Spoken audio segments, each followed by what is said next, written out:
धन्यवाद सङ्गीताजी। डाक्टर देवेन्द्र राज पाण्डेको बारेमा भास्करजीले अघि नै भनिसक्नुभयो। त्यसमा धेरै कुराहरू मैले बुझाउन चाहन्छु। यहाँ आज चाहिँ सबैजनालाई देख्दाखेरि धेरैजना साथीहरू आफ्नै कम्युनिटी जस्तो लागिरहेको छ मलाई। किताब पढ्ने, लेख्ने, आन्दोलनमा भाग लिने,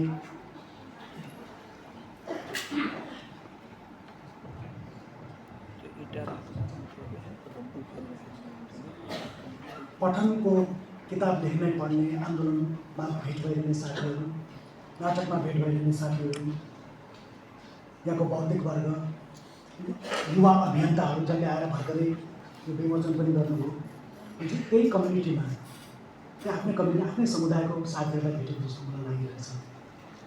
म सिधै विषयमा किनभने हामी त्यसै पनि ढिलो भइसकेको छौँ, हल पनि सरेर यता आउनु पर्यो। सिधै म विषयमा प्रवेश गर्न चाहन्छु। र के हुन्छ भने एकैचोटि यहाँ धेरैजना मेरो मान्यजनहरू हुनुहुन्छ, धेरैजना मैले पढाएको विद्यार्थीहरू पनि हुनुहुन्छ। उहाँहरू सबैलाई म एकैचोटि मेरो तर्फबाट हार्दिक नमस्कार, एकमुष्ट नमस्कार र आउनुभएकोमा धन्यवाद दिन चाहन्छु। यो मैले लेखेर युजुअली म बोल्छु नै लाग्छ, तर आज चाहिँ अलिकति यो सिचुएसनको अलिकति ग्राभिटी, यसको गम्भीरता देखेर होला मलाई लेखेरै पढ्नै मन लाग्यो। मैले लेखेरै लिएर आएको छु। अलिकति धैर्य गरिदिनु होला, म बिस्तारै बोल्छु। चस्मा लगाए, अब चस्मा नलाइकन पढ्न सकिँदैन। आज हामी डाक्टर देवेन्द्र राज पाण्डे लेक्चर सिरिजको पहिलो व्याख्यान प्रारम्भ गर्दैछौँ।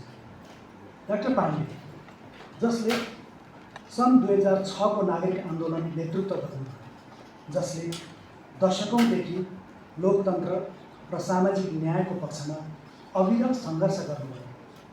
उहाँ आज 86 वर्षको उमेरमा घातक रोगसँग लडिरहनु भएको छ।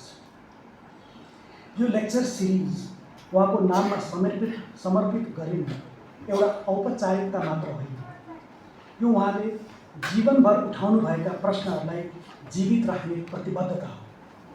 न्याय कसले पाउँछ, किन र कसरी पाउँछ? आज सार्वजनिक भएको मेरो कृति संरचनात्मक लाभांशले त्यही प्रश्नको एउटा उत्तर खोज्ने प्रयास गरेको छ। र आजको यो प्रवचन त्यही पुस्तकमा उठाइएका विचारहरूलाई तपाईहरुसँग साझा गर्ने अवसर हो। यो प्रस्तुतिको सुरुवात मैले आफैलाई प्रश्न गरेर गर्छु। मैले जीवनमा जे जति अवसरहरू पाएँ, के ती मेरो परिश्रम र प्रतिभाको मात्र फल थिए, वा त्यसमा ती अवसरहरूमा केही अदृश्य कारक तत्त्वहरू पनि थिए जसबारे म धेरै समयसम्म सचेत थिएँ। योहान गाल्टनले सन् 1969 मा संरचनात्मक हिंसाको अवधारणा सार्वजनिक गरे। उनको भनाइअनुसार यस किसिमको हिंसा समाजको संरचनामै निहित हुन्छ। समाजमा असमान सामाजिक र आर्थिक धरातलहरू हुन्छ, जसले गर्दा यी असमान धरातलहरूमा बाँचिरहेका मानिसहरूका लागि जीवन अवसरहरू पनि असमान नै हुन्छ। कुनै व्यक्तिले अर्कालाई जानी कुनै खालको हिंसा नगरे तापनि मानिसहरू सामाजिक, राजनीतिक र आर्थिक शक्तिका असमान धरातलहरूमा बाँच्ने हुँदा संरचनामै हिंसा फस्टाएको हुन्छ। यहाँ म एउटा पूरक प्रश्न सोध्न चाहन्छु। यदि केही असमान संरचनाले केहीलाई थिच्छ भने त्यही संरचनाले अरूलाई माथि उठाउँदैन? यदि असमान संरचनाले कसैको जीवनलाई पिल्सिरहेको छ भने अरूको जीवनलाई सहज पनि त बनाइरहेको छ। त्यही सहजतालाई नै मैले संरचनात्मक लाभांश भनेको छु। समस्या के छ भने प्राय सबै सिद्धान्तका विश्लेषणात्मक दृष्टिहरू बाह्य जगत, बाहिरको संसारतिर फर्केका हुन्छन्। तिनले समाज, संरचना र सीमान्तकृत समूहहरूको सठिक विश्लेषण गर्दा गर्दै पनि केही प्रश्न अधुरै छाडेका हुन्छन्। विश्लेषण गर्ने व्यक्ति स्वयं कहाँ उभिएको छ? उसको आफ्नै सामाजिक, आर्थिक, जातीय, लैङ्गिक र भाषिक धरातल कुन हुन्छ? उसमा निहित विश्लेषण क्षमता के कस्ता अवसरहरूबाट निखारिँदै आएको। यही प्रश्नको उत्तर खोज्ने प्रक्रियामा संरचनात्मक लाभांशको अवधारणा अर्थपूर्ण बन्दछ। संरचनात्मक लाभांशहरूको प्राप्तिको निम्ति मानिसले मेहनत गर्नु पर्दैन। ती लाभांशहरू जन्मिँदै प्राप्त हुन थाल्छन् र बिस्तारै हामी तिनमा अभ्यस्त हुँदै जान्छौँ।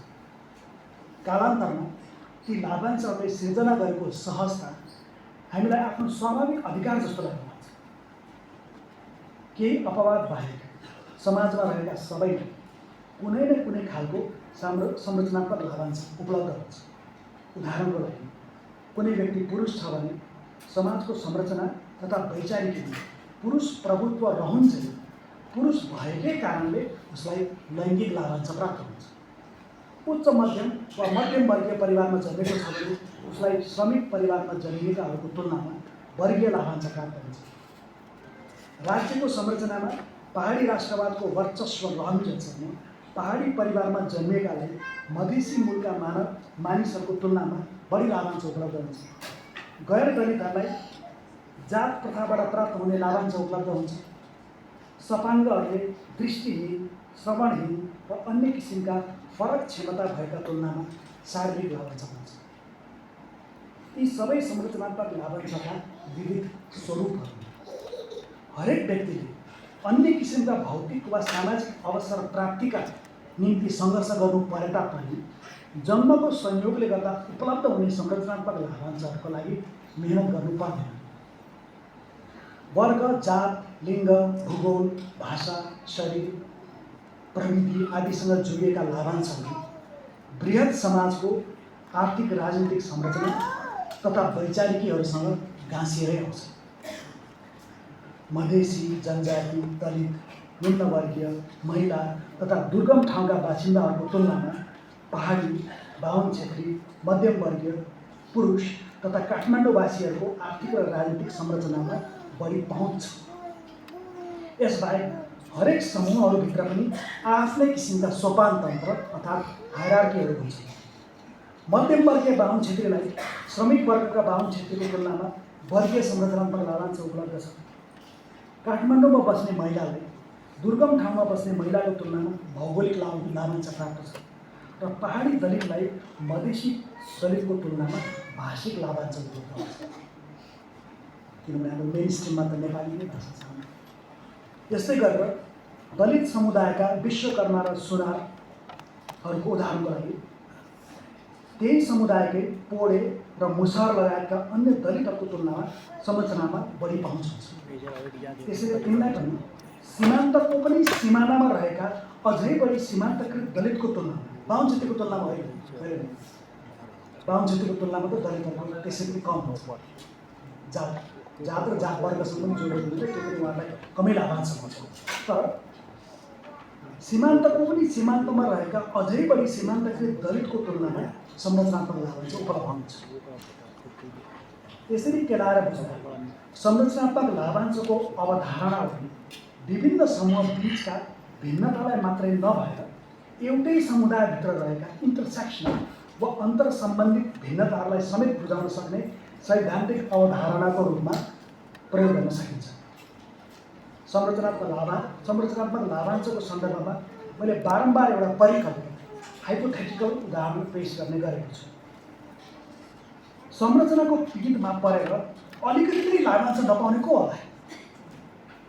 कल्पना गरौँ, एउटी चरम गरिब मधेसी महिला जो दलित छिन्, समलिङ्गी छिन् र दृष्टिहीन छिन् भने उनलाई नेपाली समाज संरचनाको पीडको पनि पीडमा परेकी हुन्छ। उनीमाथि सबैभन्दा बढी शोषण, उत्पीडन र दुर्व्यवहार हुने सम्भावना हुन्छ। उनलाई कुनै पनि संरचनात्मक लाभांश प्राप्त हुँदैन। उनी विपरीत मधेसी दलित पुरुषलाई समेत मधेसी दलित महिलाको तुलनामा बढी लैङ्गिक लाभांश प्राप्त हुन्छ। यदि पहाडे दलित पुरुष छ भने उसलाई मधेसी दलित पुरुषको तुलनामा फरक किसिमको लाभांश उपलब्ध हुन्छ, भाषिक लाभांश।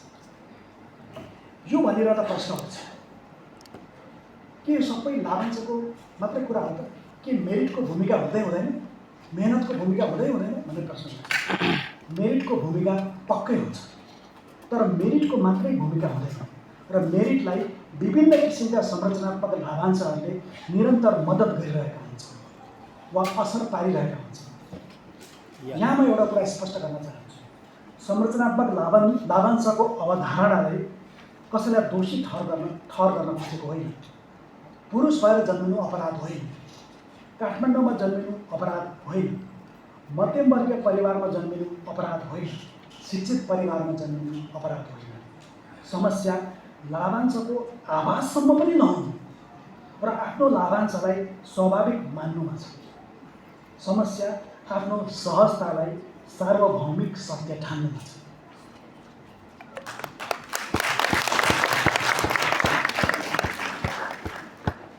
संरचनात्मक हिंसा र संरचनात्मक लाभांश, यी दुई अवधारणाहरू एकअर्काका पूरक भए तापनि यिनमा एउटा तात्विक भिन्नता छ। संरचनात्मक हिंसाको अवधारणाले आलोचनात्मक चेतको क्रिटिकल थिङ्किङ जब भन्छ, आलोचनात्मक चेतको प्रयोग गर्दै बाह्य जगत एक्सटर्नल वर्ल्ड र समाजको विश्लेषण गर्छ। यस किसिमको चेतमा संसारलाई हेर्ने वा विश्लेषण गर्ने दृष्टि बाहिरतिर फर्केको हुन्छ। जस्तो कुनै सोसियोलोजिकल एनालाइसिसहरूमा हामी बाहिर इन्टरभ्यू लिन्छौँ, डाटा कलेक्ट गर्छौँ, बाहिरको जगतलाई हेर्छौँ, त्यो आफैमा एकदमै त्यो ठिक उपकरण, ठिक रिसर्च मेथोडोलोजी हो। यस किसिमको आलोचनात्मक चेतले हामीलाई महिला, दलित, जनजाति, मधेसी लगायतका अन्य सीमान्तकृत समूहहरूले दैनिक जीवनमा कस्ता कस्ता संरचनात्मक हिंसाहरू खेपिरहेका छन् भनेर बुझ्न मद्दत गर्छ। यस विपरीत संरचनात्मक लाभांशको अवधारणाले भन्दै संसारलाई हेर्ने र विश्लेषण गर्ने लेन्स जुन छ त्यसलाई भित्र बाहिर दुईतिर घुमाउँछ। बाहिरतिर पनि हेर्छ, बाहिरको समाजलाई आफैतिर भर्केर आफैलाई पनि हेर्छ। बाहिरतिर घुमेको आलोचनात्मक चेतले समाजको संरचनाभित्र लुकेको असमानता र असंवेदनशीलतालाई बुझ्न मद्दत गर्छ। यसले महिला, दलित, आदिवासी जनजाति र मधेसी समुदायहरूले दैनिक जीवनमा संरचनात्मक हिंसा कसरी भोगिरहेका छन् भनेर देखाउँछ। अवसरहरूको असमान वितरण, स्रोतहरूको सीमित पहुँच र स्वाभाविक जस्तो लाग्ने तर ऐतिहासिक रूपमा निर्मित श्रेणीबद्धताहरू, हायरार्कीहरूलाई समेत उजागर गर्छ। तर संरचनात्मक लाभांशको अवधारणाले बाह्य जगततिर लक्षित आलोचनात्मक चेतको मात्र प्रयोग नगरेर आफैतिर निर्देशित आत्मालोचनात्मक चेतको समेत साथसाथै प्रयोग गर्छ। उक्त आत्मालोचनात्मक चेतको प्रयोग मार्फत यसले संरचनाकोमा तुलनात्मक रूपले कोट अनकोट माथि परेकाहरूको सामाजिक मनोविज्ञान बुझ्न मद्दत गर्छ। हामी यस्तो समयमा बाँचिरहेका छौँ जहाँ सार्वजनिक बहसहरू बढेका छन्, तर सार्वजनिक आत्मालोचना छँदै छैन भन्ने पनि हुन्छ। हामी अरूलाई विश्लेषण गर्न आतुर हुन्छौँ, तर आफूलाई विश्लेषण गर्न त्यति इच्छुक छैन। हामी समाजको आलोचना गर्न तत्पर छौँ, तर समाजभित्रको आफ्नै स्थानलाई आलोचनात्मक दृष्टिले हेर्न कमै तयार हुन्छ। जबसम्म व्यक्तिले विश्लेषणात्मक लेन्सलाई आफैतिर फर्काएर आत्मालोचनात्मक प्रश्न सोध्दैन, म कुन ठाउँबाट बोलिरहेको छु, मेरो जीवन यात्रालाई के कस्ता अप्रत्यक्ष कारकहरूले प्रभाव पुर्याए, मैले जसलाई आफ्नो मेहनत भनेर बुझेँ त्यसमा संरचनाको कति योगदान थियो, मैले जे जस्ता अवसर पाएँ र जीवनमा जुन ठाउँमा पुग्न सकेँ त्यसका पछाडि मेरो मेरिट मात्र थियो वा विभिन्न किसिमका संरचनात्मक लाभांशहरूले मलाई सहायता गरे। हामी जबसम्म आफूलाई यस्ता असहज अप्ठ्यारा प्रश्न सोध्दैनौँ तबसम्म असमानताहरूको पुनरुत्पादन प्रक्रिया प्राज्ञिक रुचिको विषय मात्र रहने खतरा हुन्छ।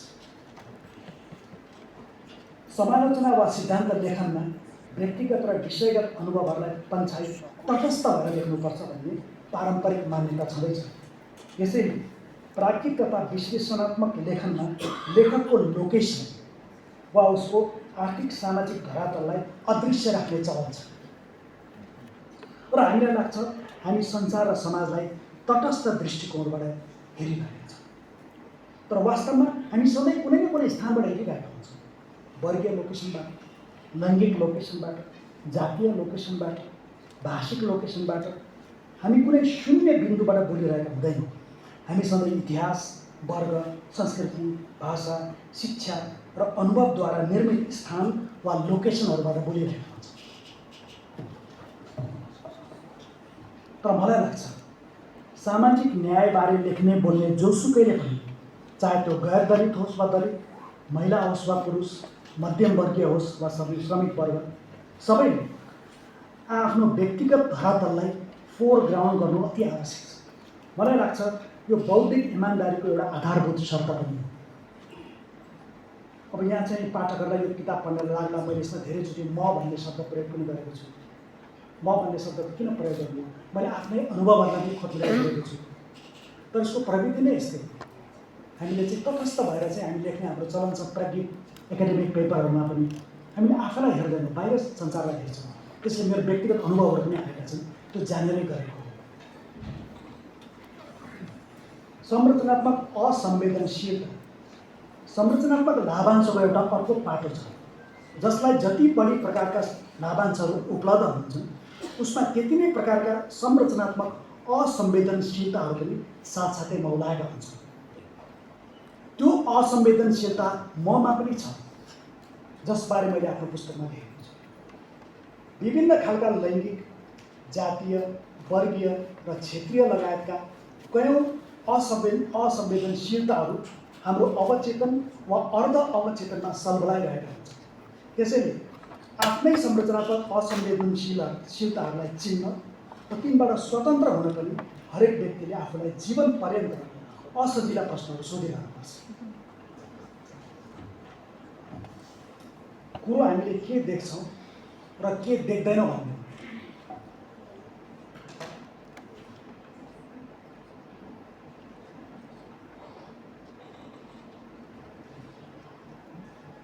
कुरो हामीले के देख्छौँ र के देख्दैनौँ भन्ने हो। कल्पना गरौँ, आज बिहान नेपालमा 2 शिशु जन्मिए। एकजना काठमाडौँको मध्यमवर्गीय परिवारमा, अर्को नेपालकै कुनै दुर्गम पहाडी गाउँमा गरिब परिवार। दुवैले जन्मिनु अघि आफू खुसी आफ्नो परिवार रोजेका थिएनन्, दुवैले आफ्नो भूगोल रोजेका थिएनन्, दुवैले आफ्नो वर्ग, जात, भाषा, धर्म र लिङ्ग रोजेका थिएनन्। तर जन्मिने बित्तिकै उनीहरूको जीवनको प्रारम्भिक बिन्दु फरक हुन थाल्छ। एउटा शिशुले जन्मिने बित्तिकै उत्तम स्वास्थ्य उपचार, पौष्टिक आहार, राम्रो हेरविचार पाएर हुर्किन्छ। राम्रो शिक्षा, कम्प्युटर, इन्टरनेट, अङ्ग्रेजी भाषा र शैक्षिक वातावरणको पहुँच पाउँछ। दोस्रो बालकले विद्यालयसम्म पुग्न पनि अनेकन सङ्घर्ष गर्नुपर्ने हुनसक्छ। स्वभावले दुवै मेहनती हुन सक्छन्, दुवै प्रतिभाशाली हुन सक्छन्। तर के उनीहरूले एउटै स्थानबाट जीवनको सुरुवात गर्ने अवसर पाए त? यदि पाएनन् भने हामी उनीहरूको सफलतालाई केवल व्यक्तिगत उपलब्धि भनेर कसरी लिन सक्छौँ?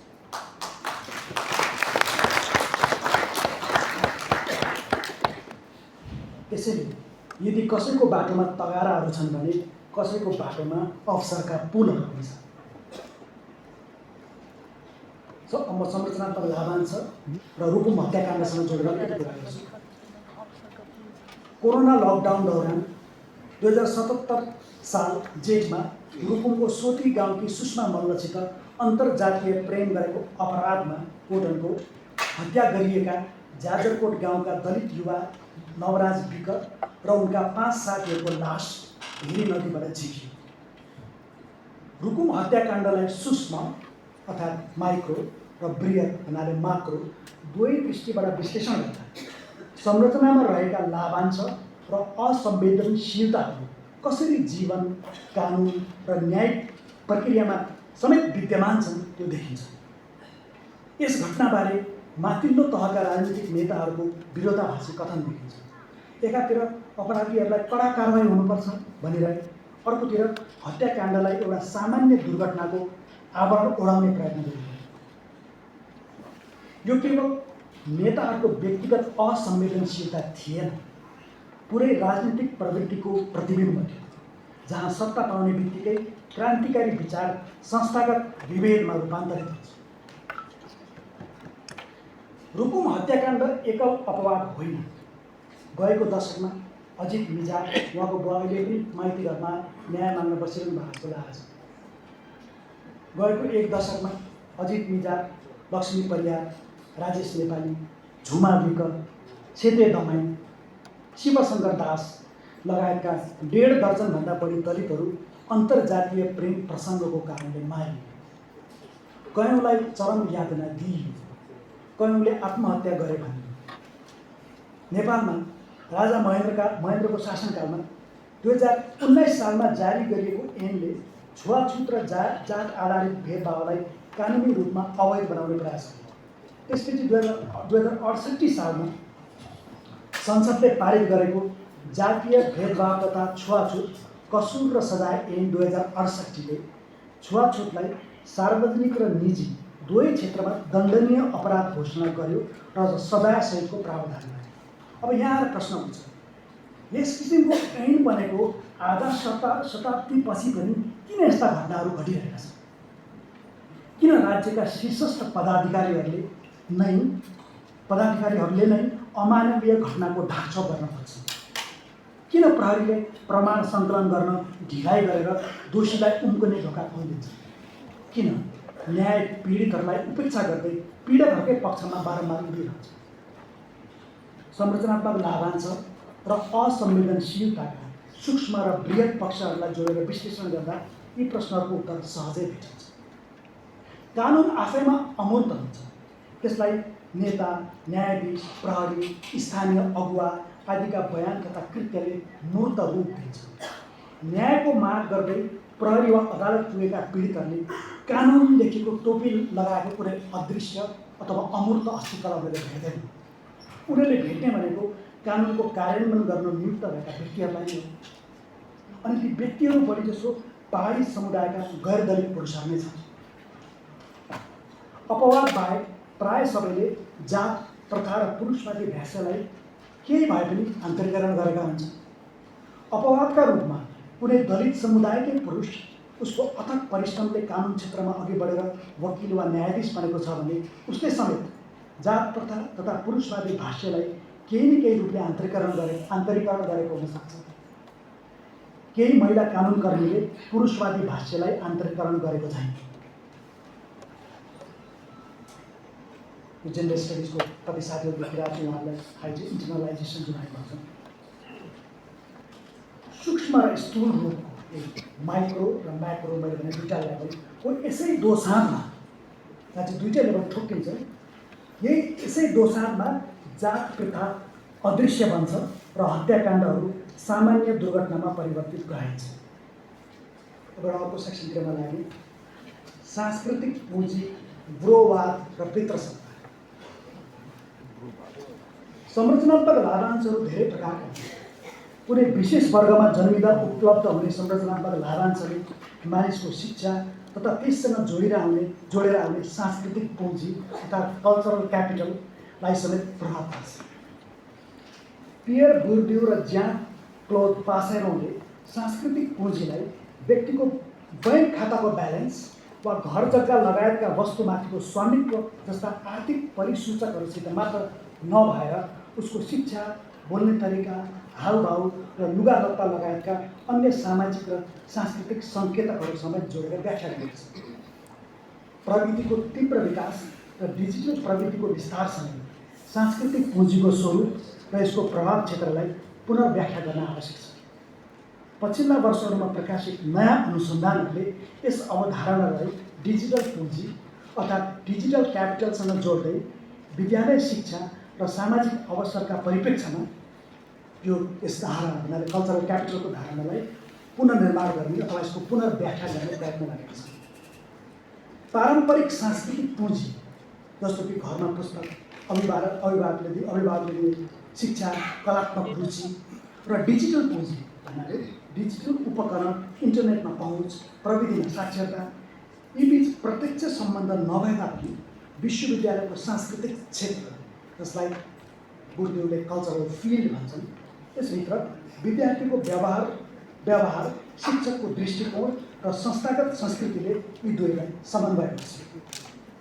सरसर्ती हेर्दा डिजिटल पुँजी सबैलाई उपलब्ध हुन सक्ने देखिए तापनि जात वर्ग लिङ्ग भूगोल र भाषाको दृष्टिले प्रशस्त लाभांश पाएका विद्यार्थीहरूको डिजिटल पुँजी त्यस किसिमको लाभांश नपाएका वा कम पाएका विद्यार्थीको तुलनामा बढी हुन्छ। त्यसले गर्दा तिनको समग्र सांस्कृतिक पुँजी समेत बढी हुन्छ। यसको बारेमा चाहिँ अमेरिकाको जिप कोडको सन्दर्भमा पनि अध्ययनहरू भएको छ। त्यसमा अहिले म जान पाइनँ, यो पुस्तकमा मैले यसको अलिकति छलफल गरेको छु। अङ्ग्रेजी माध्यममा नपढेका र उक्त भाषासँग जोडिएको सांस्कृतिक पुँजी, जसमा मैले माथि चर्चा गरे जस्तै डिजिटल पुँजी सहित समावेश भएको हुन्छ, त्यो कमाउन नसकेका विद्यार्थीहरूलाई भने अन्तर्वार्ताहरूमा सफल हुन ठुलै परिश्रम गर्नुपर्छ। बहुराष्ट्रिय कम्पनी, अन्तर्राष्ट्रिय गैर संस्कारी संस्था र अन्य गैर संस्कारी संस्था लगायतका विभिन्न आर्थिक तथा सामाजिक सञ्जालहरूद्वारा निर्मित नव उदारवादी पुँजीवादको विश्वव्यापी कोट अनकोट मेसिनमा छिर्दा पनि तिनले अपवाद बाहेक माथिल्ला अथवा नेतृत्व गर्ने महत्त्वपूर्ण ठाउँहरू ओगट्ने सम्भावना कमै हुन्छ। आज नेपालमा विद्यालयहरू केवल शैक्षिक संस्था मात्र छैन, तिनीहरू सामाजिक संसारहरू पनि हुन्। उनीहरूले फरक प्रकारका सांस्कृतिक पुँजी उत्पादन गर्छन्, फरक प्रकारको आत्मविश्वास उत्पन्न गर्छन्, फरक प्रकारको सामाजिक सञ्जाल उत्पन्न गर्छन् र अन्ततः फरक प्रकारका जीवन अवसरहरू उत्पादन गर्छन्। नव उदारवादी पुँजीवादको आर्थिक सांस्कृतिक वैचारिक केन्द्रमा आत्मनिर्मित व्यक्तिको मिथक अवस्थित छ। उक्त मिथकले भन्छ, यदि तिमी सफल भयो भने यो तिम्रो मेहनतको कारण हो। यो कथामा केही सत्य छ। मेहनत महत्त्वपूर्ण छ, अनुशासन महत्त्वपूर्ण छ, प्रतिभा महत्त्वपूर्ण छ। तर समस्या के हो भने यो कथाले आधा सत्यलाई पूर्ण सत्य बनाइदिन्छ। यसले सम्झनाको प्रश्नलाई अदृश्य बनाउँछ। यसले अवसरको असमान वितरणलाई सामान्य बनाउँछ। यसले इतिहासलाई व्यक्तिको जीवनीमा विसर्जित गर्छ। फलस्वरूप सफल व्यक्ति आफ्नो सफलतालाई पूर्णतः व्यक्तिगत उपलब्धि ठान्न थाल्छ र असफल व्यक्ति आफ्नो असफलतालाई पूर्ण व्यक्तिगत कमजोरी ठान्न थाल्छ। यहीँबाट सामाजिक न्यायको गम्भीर समस्या सुरु हुन्छ। योसँगै जोडिएको अर्को समस्या छ बुढोवादको सर। नेपाली अब यो चाहिँ सबै क्षेत्रमा लागु हुन्छ, राजनीति, बिजनेसको क्षेत्र, मिडियाको क्षेत्र। मैले साहित्यिक क्षेत्रमा अलिकति त्यो अलिक जानकारी पनि भएर त्यो क्षेत्रको मात्रै मैले उदाहरण लिएको छु। नेपाली साहित्यिक वृत्तहरूमा पुरुष लेखक, पत्रकार, समालोचकहरूले बुढोहरू मात्र जम्मा भएका, खास गरी साँझका रमाइलो भेटघाटहरूमा भन्ने सुनेको छु। नेपालमा महिला लेखक नै भएनन्, जो छन् तिनको स्तर निम्न छ। तीमध्ये केहीलाई त हाल लेखिरहेका महिला लेखक र तिनका रचनाबारे केही पनि थाहा हुँदैन। प्रश्न हुन्छ, अधिकांश पुरुष लेखक समालोचकले महिलाका प्रति किन पढ्दैन? किन उनीहरूलाई महिला लेखक र तिनका रचनाबारे पर्याप्त जानकारी छैन? किन थुप्रै महिला लेखक तिनका दृष्टिको परिधिबाट बाहिर पर्छन्? के यो पनि संरचनात्मक असंवेदनशीलताकै उदाहरण होइन? बुढोवादी भेटघाटहरू पुरुष लेखक, पत्रकार, समालोचक, पाठक र अन्य बौद्धिकहरूका लागि एकअर्कासँग मित्रताका सम्बन्ध दरिलो बनाउने, एकअर्काका रचना छलफल गर्ने अवसर पनि हो। यसको परिणाम लेखक, पत्रकार, समालोचक र साहित्यिक कार्यक्रममा सञ्चालकले एकअर्कालाई राम्ररी चिन्छन्। मित्रताका नाताले एकअर्काका लेख, उपन्यास, नाटक आदि प्रवर्तन गर्छन्। यसबाहेक लेखक, समालोचक आदिको रमाइलो साहित्यिक भेटघाट प्रायः साँझतिर हुने गर्छ। अपवाद बाहेक जति नै प्रतिष्ठित भइसके पनि महिला लेखकहरूलाई घरायसी दायित्वको बाध्यता अझै रहेको हुनाले तिनलाई यस्ता रमाइला सर्कलमा नियमित रूपले उपस्थित जनाउन गाह्रो हुन्छ। त्यसले गर्दा कोट अनकोट साहित्यिक मेरिटको दौडमा उनीहरू आफै बिस्तारै पछाडि छुट्दै जान्छ। यो कुनै सुनियोजित षड्यन्त्र होइन, जहाँसम्म मलाई लाग्छ। पुरुष समालोचक, पत्रकार, लेखक आदिले महिला लेखकलाई मात्र पछि पारौँ, हामी दाजुभाइ मात्र अघि बढौँ भनेर सोचेर कुनै योजना बनाएको हुँदैन। हामी कन्सपिरेसी थ्योरीमा यस्तो कुनै योजना बनाएको हुँदैन। तर पुरुष प्रधान समाजको संरचना नै यस्तो छ कि यो आफै हुन जान्छ। यही हो लैङ्गिक लाभांशको चुरो।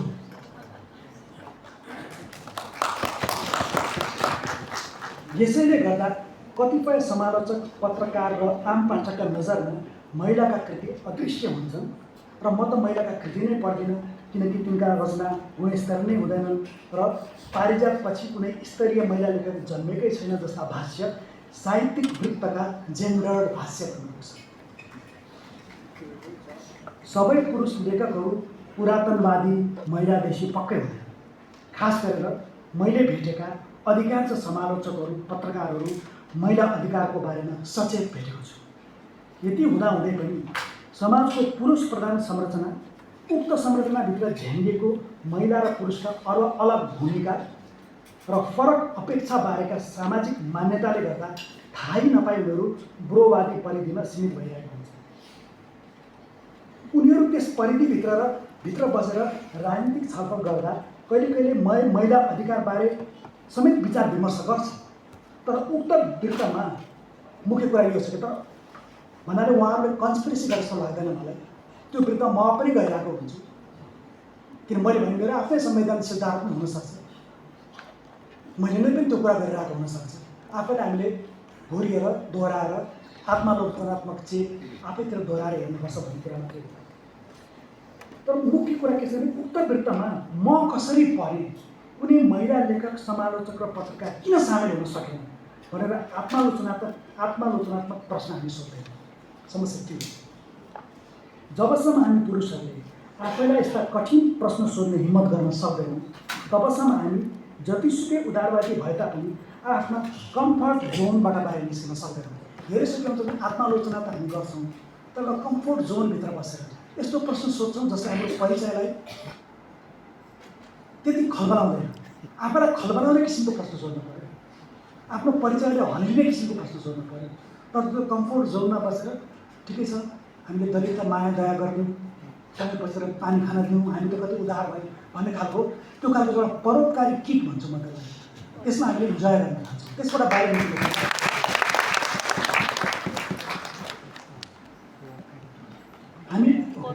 मैले धेरै सफल व्यक्तिहरूलाई एउटा कुरा भनेको सुनेको छु।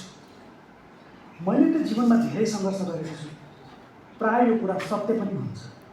तर कहिलेकाहीँ म अर्को प्रश्न सोध्न चाहन्छु, तपाईँले कुन कुन सङ्घर्ष गर्नु परे? किनकि सामाजिक न्यायको प्रश्न केवल हामीले भोगेका सङ्घर्षहरूको कथा होइन, हामीले भोग्न नपरेका सङ्घर्षहरूको कथा पनि हो। मानिसहरूका लागि आफ्नो पीडा सम्झिन सजिलो हुन्छ, तर आफ्नो विशेषाधिकार सम्झिन गाह्रो हुन्छ। आफ्ना सङ्घर्षहरूको अनुभव थाहा हुन्छ, तर आफ्ना सहजताहरूबारेको चेतना सचेतना नहुन सक्छ। किनभने हामी सबैले आफूले भोगेका कठिनाइहरू देखेका हुन्छौँ, तर हामीले भोग्न नपरेका कठिनाइहरू देखेका हुँदैनौँ। यही कारणले गर्दा आत्मालोचना गर्न कठिन हुन्छ। अब म अन्ततिर आइसकेको छु। आत्मालोचनात्मक चेत र नागरिक आन्दोलनबारे धेरै नागरिक आन्दोलनको साथीहरू पनि हुनुहुन्छ, केही कुरा गर्न चाहन्छु। जब हामी खास गरेर विभिन्न किसिमका संरचनात्मक लाभांश पाएका, म आफै त्यसमा इन्क्लुडेड भएँ, आफैसँग यस किसिमका असहज आत्मालोचनात्मक प्रश्नहरू गर्न हच्किन्छौँ, तब हाम्रा संरचनात्मक असंवेदनशीलताहरू झ्याङ्गिँदै जान्छन्। नागरिक आन्दोलनको सन्दर्भमा पनि यो प्रश्न अत्यन्त सान्दर्भिक छ। तत्कालीन प्रधानमन्त्री केपी शर्मा ओलीले 5 पुस 2077 सालमा गैर संवैधानिक दृष्टि ढङ्गले संसद विघटन गरे लगत्तै काठमाडौँमा सङ्गठित भएको बृहत नागरिक आन्दोलनको सञ्जालमा म पनि जोडिन थिएँ। सुरुवातमा आन्दोलनको नेतृत्व युग पाठक र नारायण वाग्लेले गर्नुभएको थियो। पछि युग आफ्नो व्यक्तिगत काममा बिजी भए र केही समय पश्चात नारायणपछि पनि आफ्नो तनहुँको कृषि फार्ममा लागेपछि म अगाडि सरेँ।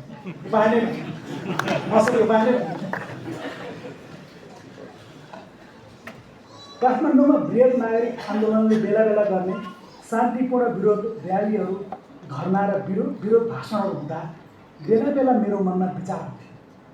आन्दोलन हाल्न म, नारायण वाग्ले, भास्कर गौतम, युग पाठक तथा अनुप सुवेदी जस्ता कथित उच्च जातका पुरुषहरू मात्र किन अगाडि भए?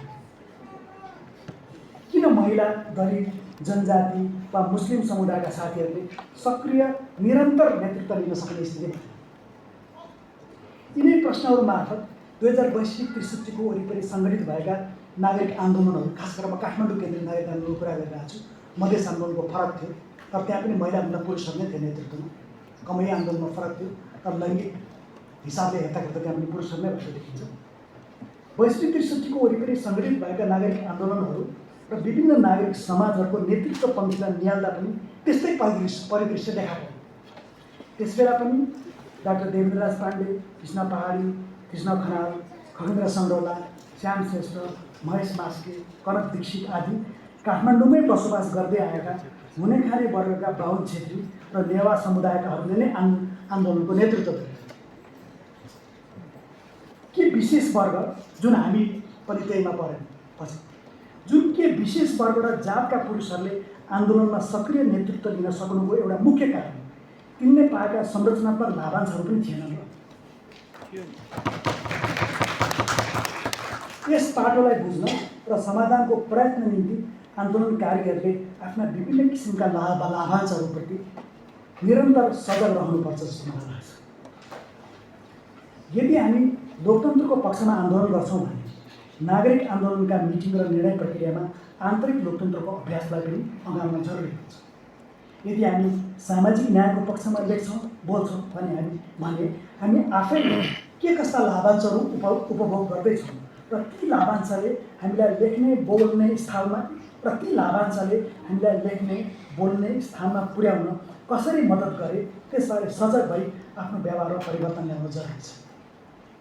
अर्को शब्दमा, आन्दोलनलाई सडकमा मात्र नभएर आफ्नै मन मस्तिष्क र व्यवहारमा लगातार चलाउन आवश्यक छ।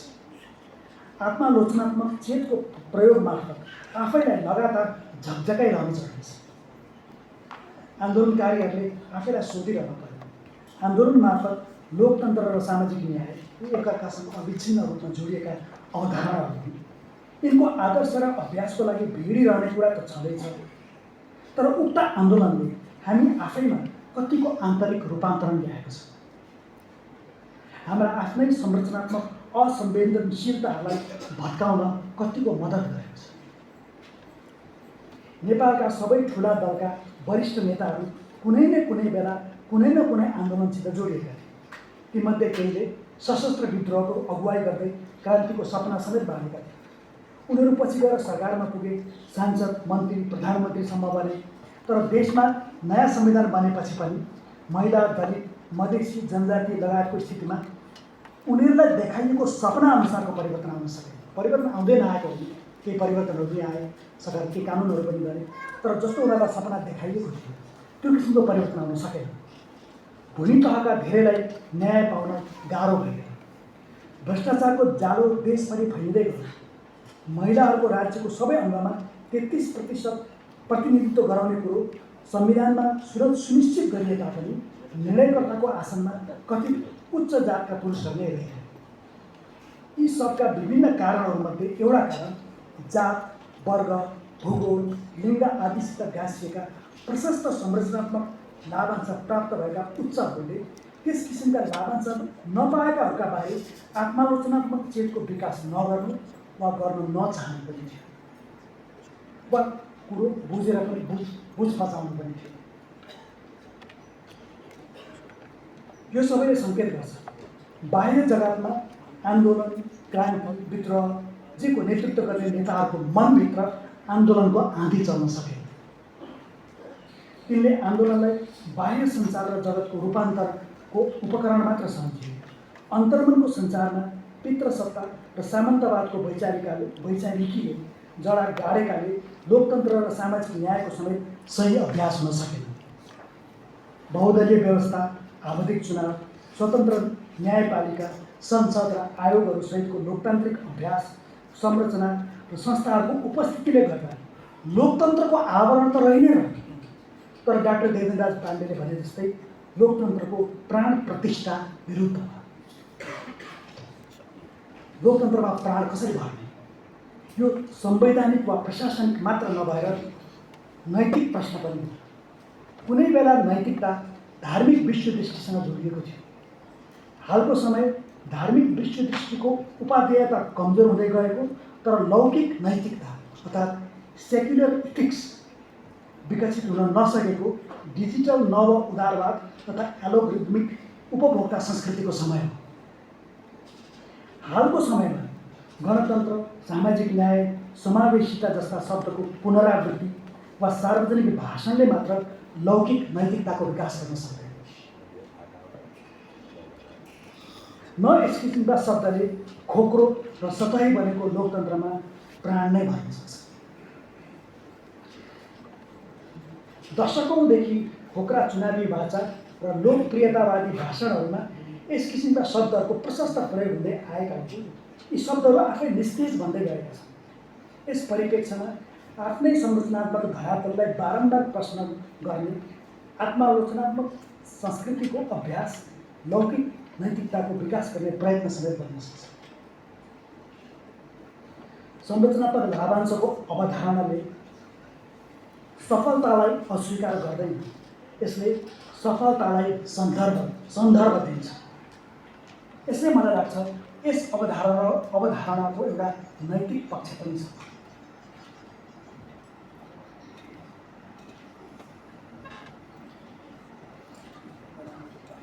संरचनात्मक लाभांशको अवधारणाले सफलता अस्वीकार गर्दैन, यसले सफलतालाई सन्दर्भ दिन्छ। यसैले मलाई लाग्छ यस अवधारणाको एउटा नैतिक पक्ष पनि छ। यदि हामीले बुझ्यौँ कि हाम्रो सफलतामा संरचनाको पनि योगदान छ भने हाम्रो सफलता अलिक विनम्र हुन्छ। हामी अरूप्रति अलिक संवेदनशील बन्छौँ। हामी अवसरको असमान वितरणलाई अलिक गम्भीर रूपमा लिन थाल्छौँ। हामी आफ्ना उपलब्धिहरूलाई पूर्ण रूपले व्यक्तिगत उपलब्धिको रूपमा हेर्न छोड्छौँ। मलाई लाग्छ लोकतन्त्रको भविष्य अन्ततः आत्मालोचनात्मक नागरिकमा निर्भर छ। त्यस्तो नागरिक जसले आफ्नो अनुभवलाई सम्पूर्ण सत्य ठान्दैन, त्यस्तो नागरिक जसले आफ्नो लाभांशलाई पहिचान गर्न सक्छ र आफ्नो सीमाहरूलाई स्वीकार गर्दछ। लोकतन्त्रका लागि त्यस्ता नागरिक नेता र सांसदभन्दा कम महत्त्वपूर्ण छैन। संस्थाहरूले लोकतन्त्रलाई संरचना दिन्छ, तर नागरिक चेतनाले लोकतन्त्रलाई आत्मा दिन्छ। हाम्रो समाजमा संरचनात्मक हिंसाको अन्त गर्न छ भने हामीले संरचनात्मक लाभांशको विषयलाई पनि त्यति नै गम्भीरतापूर्वक दिनुपर्छ।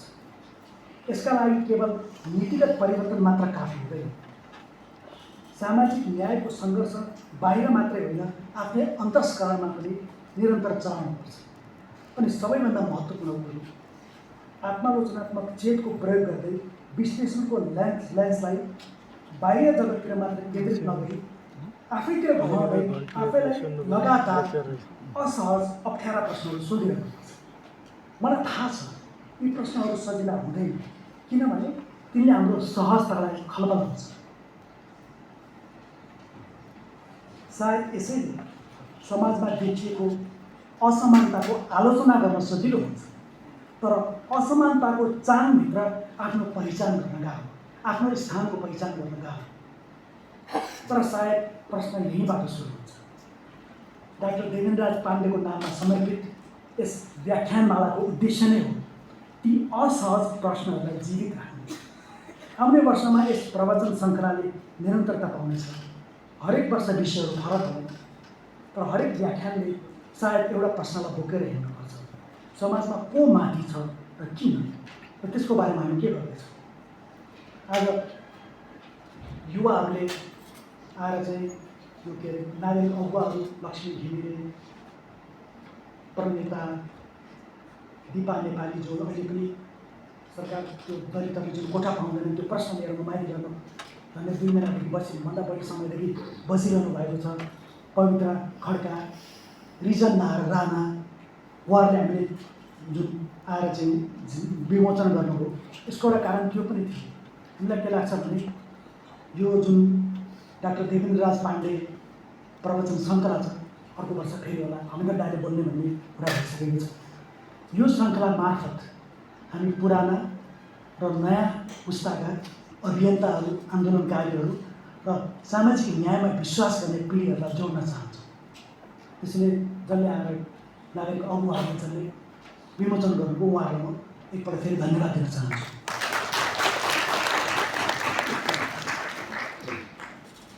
डाक्टर पाण्डेले लोकतन्त्रको लागि गरेको जीवनभरको सङ्घर्षप्रति गहिरो श्रद्धा अर्पण गर्दै म देवेन्द्रराज पाण्डे प्रवचन श्रृङ्खलाको सुरुवात गर्ने नर्थ साउथ कलेक्टिभ टिमलाई हार्दिक धन्यवाद दिन्छु। म यहाँ उपस्थित सबैप्रति आभारी छु। साथै संरचनात्मक लाभांश प्रकाशित गर्ने अक्षर क्रिएसनको टिमलाई